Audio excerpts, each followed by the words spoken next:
We're all about the Archers. I'm Philippa. I'm Quentin. And we're here to talk to you all about what has happened this week. And it has happened. We're going to be particularly focusing on the episode Sunday the 9th of February, Monday the 10th, and tonight, Tuesday the 11th of February. You have been warned. There will be spoilers. Quentin, what do you think? Well, it's been a crock of... you know what? Yes. I mean, thank goodness I haven't eaten for the last two evenings. Yeah. It's been very graphic. And I think actually last night's was very well done. I mean, I was really in there and it flew by, which is the sign of a very good episode. And I thought extremely well written by Nala Ahmed. And, you were in there as a thing with all this Susan's fecal matter, as she described it, one of the best lines of the week, was sloshing about. And you were, as they say, the best pictures are on the radio, and they really were, I think, last night. But it's just disgusting. I mean, I've seen, somebody, I think Nikki on our Facebook group described it as a Poonami, and it has been. Yes, it was the description of sewage soup. Last night, I just thought, whoa, that's really... Yeah, and I was a bit surprised we had another night of it, to be honest. I thought, oh, blimey, they're laying this on with a trowel, if you know, excuse the expression. Yes. I don't know about you, but I found myself getting incredibly cross, both last night and tonight. I was cross on Sunday night because, I'll just mention it, we may come back to it, but I was so cross with Fallon and this missing recipe of Wayne's pastry. Just roll the pastry thicker, Fallon. That's all you need to do for everyone to be happy with the pies. Okay, just okay. Yeah, come on, yeah. So that was Sunday's anger. Monday's anger. Tom and Tony rushing about with two little brooms. Nobody phoned Borsetshire Water. Nobody phoned the Water Authority. Nobody's phoned the insurers. Well, nothing. They've mentioned the insurers. Yes, but that was Joy and that was Azra. Nobody at Bridge Farm has mentioned the insurers. Yeah, but when you see torrents of detritus, should we put it that way, pouring out of various brooks and drainage, I mean, your first response is to try and save what you can. I suppose they were terrified. Also, you need to stop it. And that's how to stop it. Yeah, I agree. But they were dramatising their initial response, which was to try and actually push it away.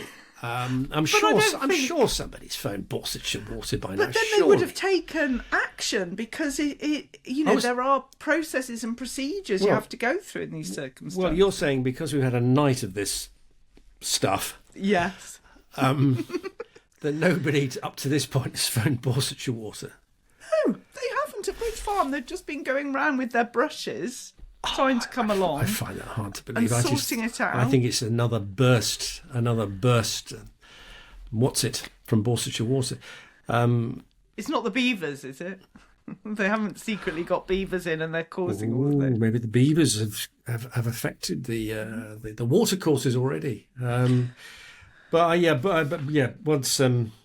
I think Borsetshire Water are going to be featuring quite heavily in the next few episodes. That's one of my predictions. There you go. Well, they just need to call them. Honestly, I'm incensed. They can't do anything right, that family. Just phone them. And Helen, when Pat phoned her to say, Helen, protect yourself, protect. I was like, it's not coming through. I can't see it. Oh, my goodness, it's coming through. It's too late. Disaster. Yeah,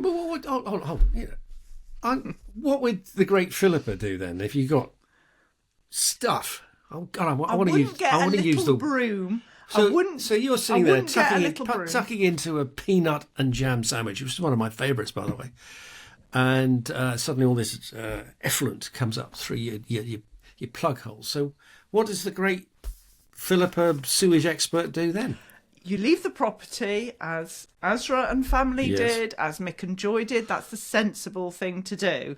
But on the night, Tony and Tom running round with their kids' brooms, trying to brush this tsunami of stuff coming through, and nobody phone Helen and warn her to move the cheese, but nobody says we should We should phone and report this because maybe they can stop it. I accept that would be one of the key calls to make. I do.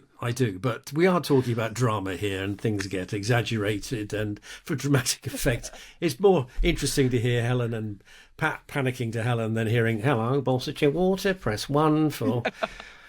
Press 2. Ben running around with cheese under his arms, trying to save So, I mean, it's cheese. better pictures. But if you're being utterly literal about this, yes, first call to Bolswardshire Water. They can't sell those cheese. Even the ones that Helen was saying was on the top shelf and didn't get splashed. Oh. Somebody said, I mean, they will. I mean, they'll all be condemned because of fecal particulates in the air. Yeah, no more Borsetshire blue. It's Borsetshire brown. Borsetshire poo. And no sterling gold, sterling mould. Oh. It's all... I mean, are you... You know, it does seem like a flashback to when they had the E. coli at Bridge Farm last time. Very different circumstances. I have completely forgotten that outbreak. Very briefly, Philippa, please remind us from your archival knowledge. Very briefly, it was about 15 years ago. Clary had got an upset stomach. She felt she recovered over the weekend. She went back to work. She had not recovered. She had E. coli. It caused serious problems. I think 2 children were in hospital, one very seriously about it. The press came round. They lost customers, of course. It ruined their business for a long time. Right. And it took a long time for them to let Clary back in because she had effectively caused it. I remember that now. Thanks for that. Yes. So that's Thank it in a nutshell. Yes. But Helen as well saying, let's not catastrophise, and then saying, you know, it's all got to be thrown on. She can't do right in my eyes. I mean, since you're obsessing about Borsetshire Water, I felt Pat spoke for a nation when she finished off yesterday's episode by saying that water company has a lot to answer for. And I felt 5 million Archers listeners, plus perhaps the whole of the UK nation, would have cheered to the rafters because, let's face it, they do. This is obviously the Archers deciding to go, right, we're going after the water companies now and we're going to reflect the state of our water courses.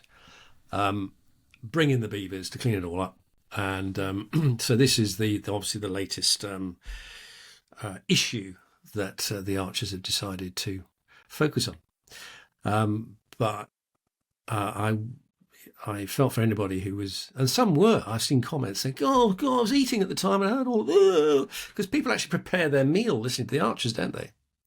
I think many a meal was spoilt last night.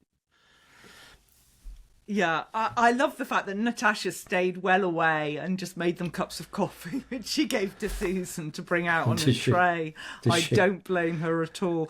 Why aren't they getting professional cleaners in? Do they really think Susan, Clary and a bottle of bleach are going to, you know, create a clean environment? There are people you can hire for this. Okay, yeah. I really haven't thought this as deeply through as you. I'm still getting over Susan splashing through fecal matter, to be honest. Line of the week, fantastic line. Talking of Natasha, I thought that was a portentous line from Helen, joking that Auntie Natasha likes a tidy house. I mean, before everything was floating in, you know what, I thought, oh, that's going to be interesting, isn't it, when they clash and they share the house, which is still an utterly ridiculous idea. I still can't get my head around that. It's got disaster written all over it. Will they pull out? Has Kirsty got insurance on that house? Oh, please say she has. Oh gosh, it could. Yes, that could all go very wrong. Zainab finished tonight's episode with a plea for them not to go there. Yes. Where's there? Well, I didn't know if... I don't know. Are they all going to be at the barn at Brookfield? Are we recreating Scam Week? I don't know, it struck me that they were thinking of somebody friends they know or relatives they know, and Zainab can't stand them, and it's all going to be very awkward. Because she's made up with Chelsea, so it wouldn't be going round to their house that would be the problem. No. I think everybody wants to say it Grey Gables, don't they? Yeah, yes. In fact, Oliver! before phoning the water company and the insurance firm, I'd have been straight on to Grey Gables for that. But maybe it is that she's a bit uncomfortable with Ben now, having had, when she said, can we not go out? Go out for a meal. Yeah, so maybe she doesn't want to go. Maybe it is the barn. The barn will be hosting everyone. It's another laugh out moment for me was when Susan was reflecting about Helen finding somewhere to live, saying that eventually you'll find your forever home. And I couldn't help but think, hopefully miles and miles away from Ambridge.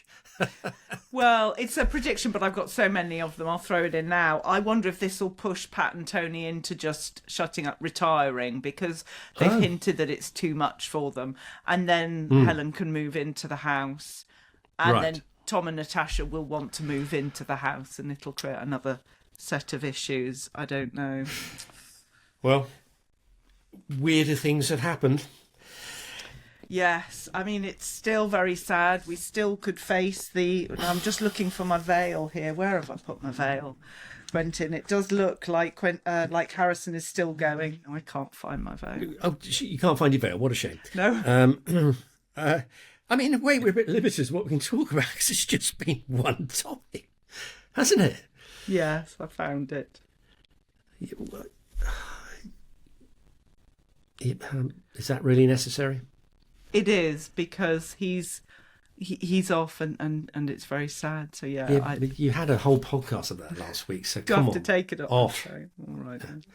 He may not go. I think there might be some last minute reprieve. I've got a feeling. I've got a prediction about that. I don't think Harrison's going north. I think it's like, oh, actually, we still need you here, and a big job's come up here, and maybe he's got to stay and sort out all the doodahs in floating around Ambridge.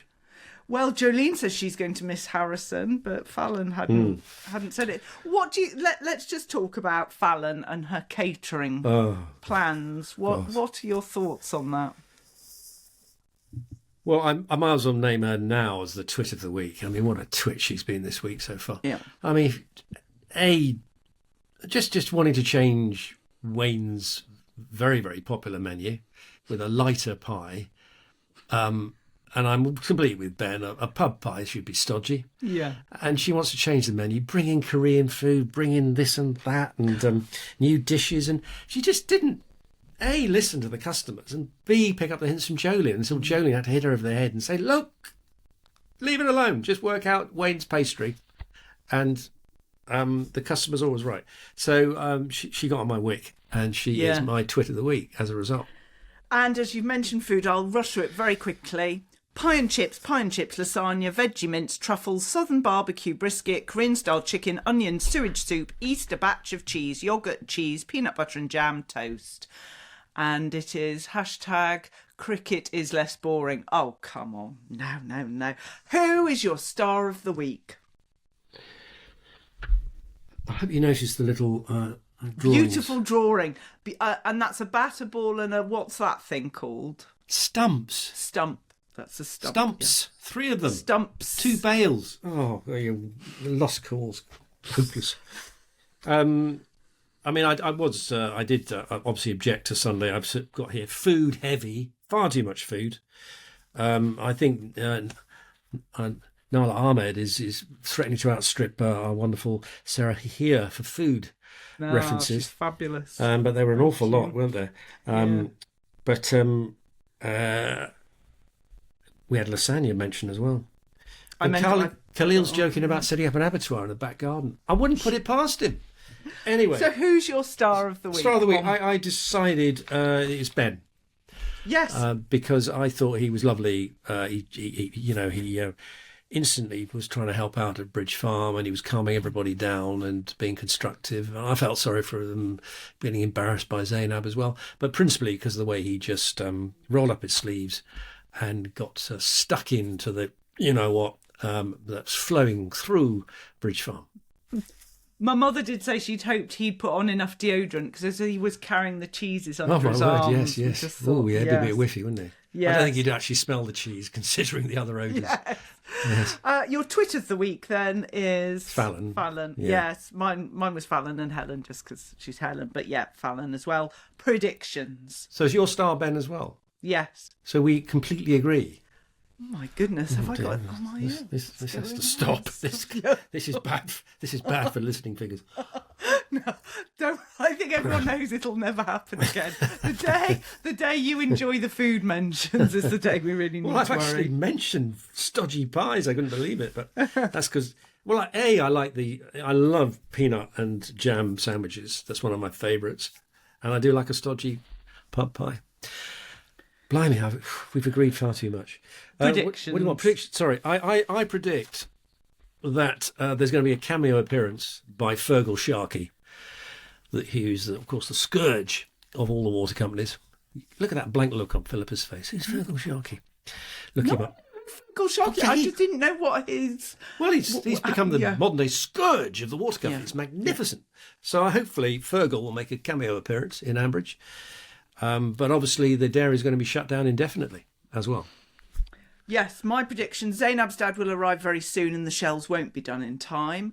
I think Lawrence is going to try it on again with Linda on Valentine's Day. Oh, God. And I think Harrison will not go and do the job. I think Wayne will decide he's not coming back, and Fallon can go and do her thin pastry that everyone hates, and Harrison can join her. But please, Fallon, the secret to thicker pastry is just more pastry. It doesn't need a secret recipe. Anyway, there we go.